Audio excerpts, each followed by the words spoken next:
रेणुका की शादी कुछ ही दिनों पहले शास्त्री नगर में हुई थी। रेणुका बहुत ही आलसी लड़की थी। वो दिन भर बेड पर सोती रहती या फिर मैगजीन पढ़ती रहती और घर के काम भी धीरे धीरे ही करती। एक दिन उसकी सास उसके पास आती है। बहू, आज बेसन का चिला बना दे, बड़ा मन कर रहा है। हाँ मम्मी जी, बनाती हूँ थोड़ी देर में। थोड़ी देर में? अरे थोड़ी देर में तो रात के खाने का वक्त हो जाएगा बहू। अच्छा मम्मी जी, तो फिर आप रात का खाना ही खा लीजिएगा ना। हे भगवान, कैसी आलसी बहू मिली है मुझे। हर काम को बस टालती ही रहती है। रेणुका दिन भर बस आलस पना ही करती रहती।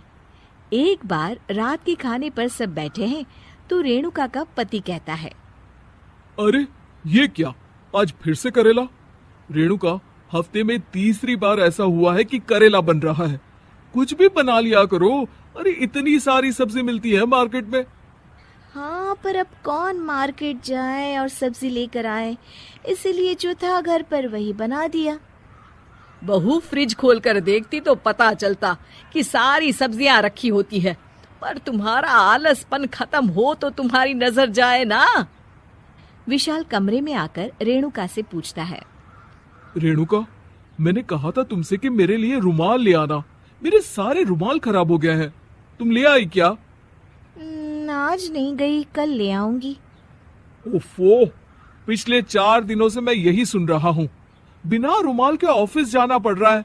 तुम तो बहुत ही आलसी होती जा रही हो रेणुका। आपको रुमाल की जरूरत है ना, तो खुद ही खरीद लीजिए ना। हाँ, अब वही करूंगा। तुम्हारे भरोसे बैठा रहा तो कुछ नहीं होगा। एक दिन दरवाजे पर बेल बज रही होती है और रेणुका सोफे पर बैठी होती है, पर आलस में दरवाजा खोलती ही नहीं। अरे बहू, कितनी देर से बेल बज रही है।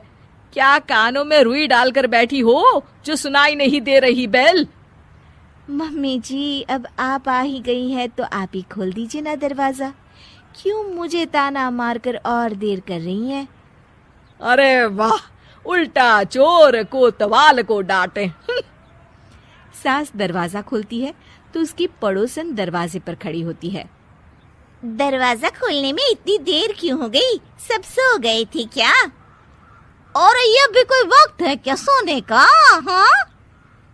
अरे नहीं नहीं, ऐसी कोई बात नहीं है। आइए आइए, आप लोग अंदर आइए।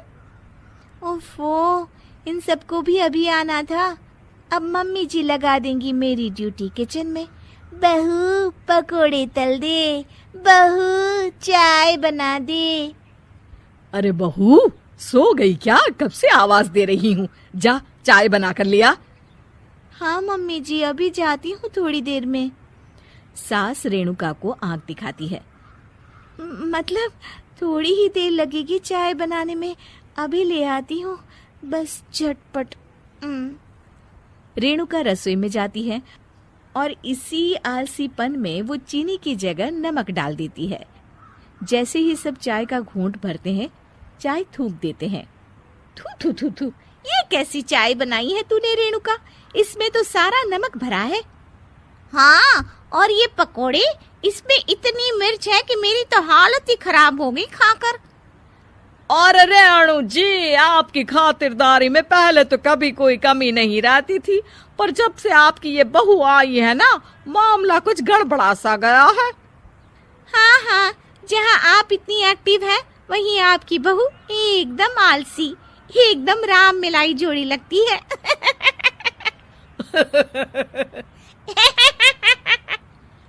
अच्छा जी, चलते हैं अब। नमक वाली चाय पिलाने के लिए बहुत बहुत शुक्रिया। सब वहां से चले जाते हैं। अरे तूने तो मेरी नाक ही कटा दी बहू। वे लोग क्या सोच रहे होंगे मेरे बारे में? मम्मी जी, मैंने तो शक्कर ही डाली थी, पता नहीं नमक कैसे बन गई शक्कर। शक्कर नमक नहीं बना बहू रानी, तुम्हारा ये जो आलसपना है ना, ये उसी का नतीजा है। सॉरी मम्मी जी, अब मैं ये आलसपन छोड़कर सारे काम अच्छे से मन लगाकर करूंगी।